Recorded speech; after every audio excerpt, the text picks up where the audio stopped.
Welcome to day 16 of our one-year Bible reading plan.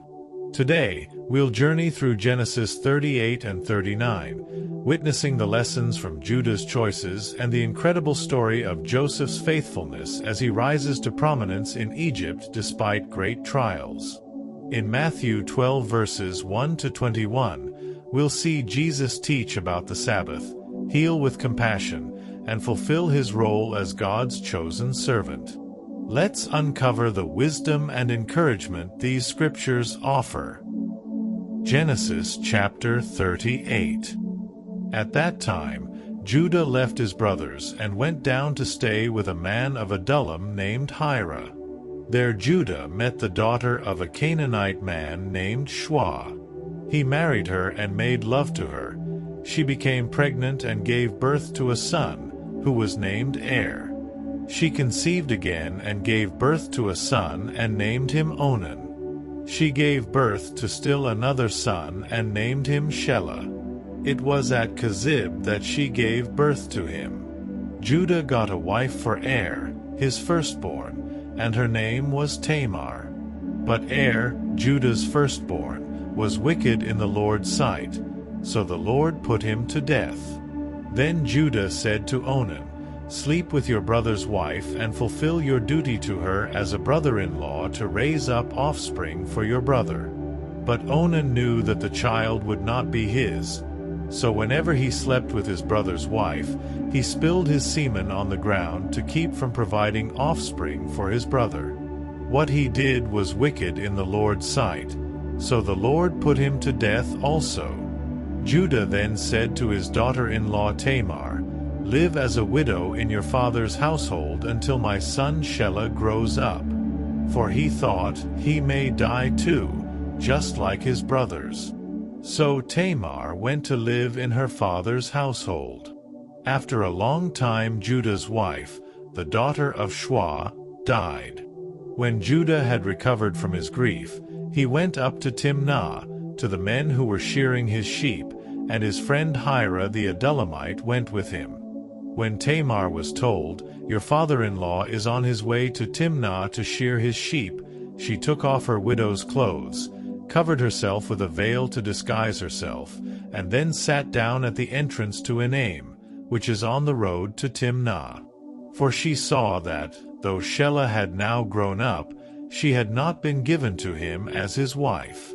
When Judah saw her, he thought she was a prostitute, for she had covered her face. Not realizing that she was his daughter-in-law, he went over to her by the roadside and said, "Come now, let me sleep with you." "And what will you give me to sleep with you?" she asked. "I'll send you a young goat from my flock," he said. "Will you give me something as a pledge until you send it?" she asked. He said, "What pledge should I give you?" "Your seal and its cord, and the staff in your hand," she answered. So he gave them to her and slept with her, and she became pregnant by him. After she left, she took off her veil and put on her widow's clothes again.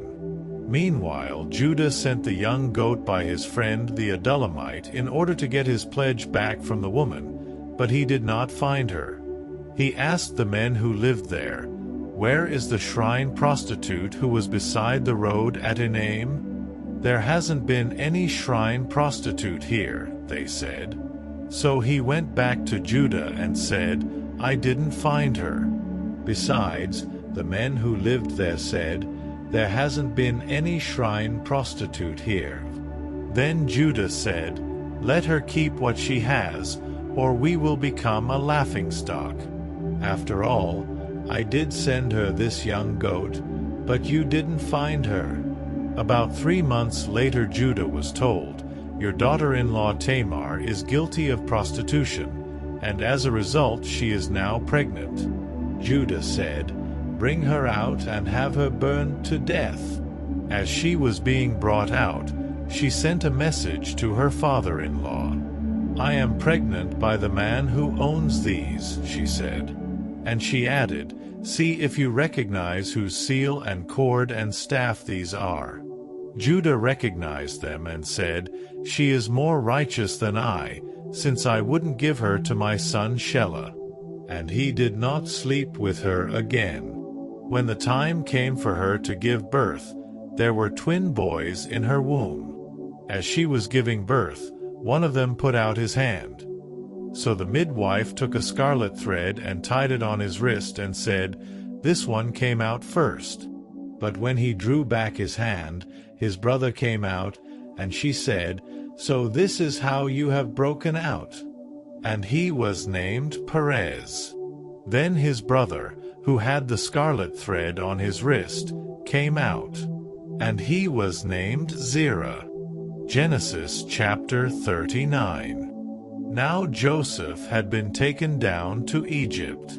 Potiphar, an Egyptian who was one of Pharaoh's officials, the captain of the guard, bought him from the Ishmaelites who had taken him there. The Lord was with Joseph so that he prospered, and he lived in the house of his Egyptian master. When his master saw that the Lord was with him and that the Lord gave him success in everything he did, Joseph found favor in his eyes and became his attendant.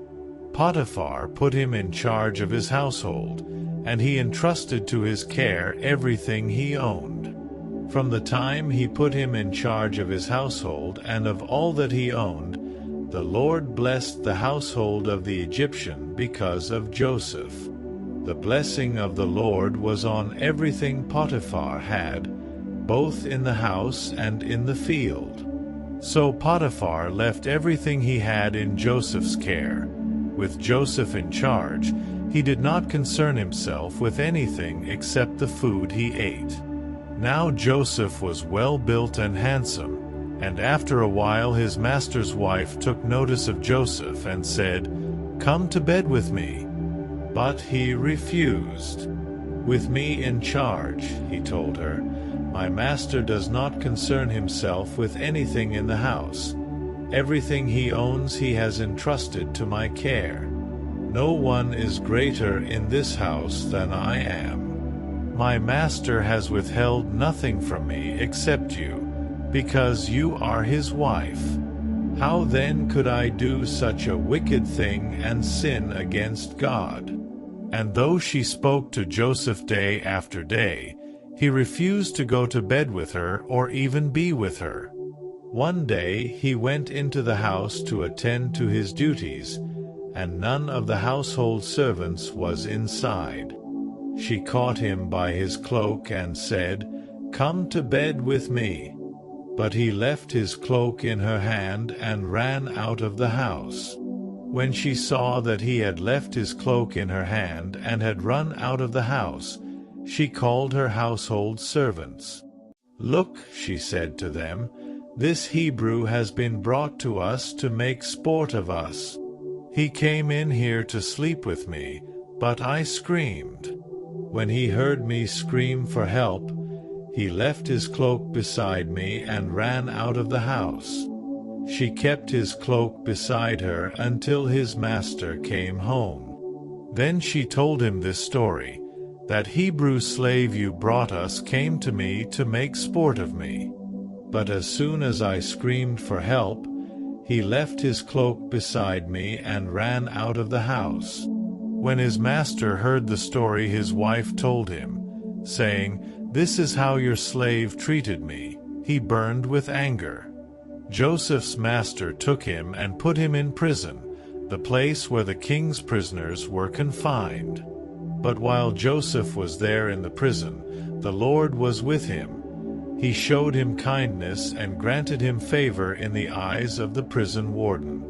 So the warden put Joseph in charge of all those held in the prison, and he was made responsible for all that was done there. The warden paid no attention to anything under Joseph's care, because the Lord was with Joseph and gave him success in whatever he did. Matthew chapter 12, 1-21. At that time Jesus went through the grain fields on the Sabbath. His disciples were hungry and began to pick some heads of grain and eat them. When the Pharisees saw this, They said to him, "Look, your disciples are doing what is unlawful on the Sabbath." He answered, "Haven't you read what David did when he and his companions were hungry? He entered the house of God, and he and his companions ate the consecrated bread, which was not lawful for them to do, but only for the priests. Or haven't you read in the law that the priests on Sabbath duty in the temple desecrate the Sabbath and yet are innocent? I tell you that something greater than the temple is here. If you had known what these words mean, 'I desire mercy, not sacrifice,' you would not have condemned the innocent. For the Son of Man is Lord of the Sabbath." Going on from that place, he went into their synagogue, and a man with a shriveled hand was there. Looking for a reason to bring charges against Jesus, they asked him, "Is it lawful to heal on the Sabbath?" He said to them, "If any of you has a sheep and it falls into a pit on the Sabbath, will you not take hold of it and lift it out? How much more valuable is a person than a sheep? Therefore it is lawful to do good on the Sabbath." Then he said to the man, "Stretch out your hand." So he stretched it out, and it was completely restored, just as sound as the other. But the Pharisees went out and plotted how they might kill Jesus. Aware of this, Jesus withdrew from that place. A large crowd followed him, and he healed all who were ill. He warned them not to tell others about him. This was to fulfill what was spoken through the prophet Isaiah. "Here is my servant whom I have chosen, the one I love, in whom I delight. I will put my spirit on him, and he will proclaim justice to the nations. He will not quarrel or cry out. No one will hear his voice in the streets. A bruised reed he will not break, and a smoldering wick he will not snuff out, till he has brought justice through to victory. In his name the nations will put their hope." Today's reading reminds us of the power of faithfulness and integrity, even in the face of challenges, and how Jesus calls us to live with compassion and trust in God's purpose. What touched your heart most in today's passages? Share your reflections in the comments, and don't forget to join us tomorrow for Day 17 as we continue this incredible journey through God's Word.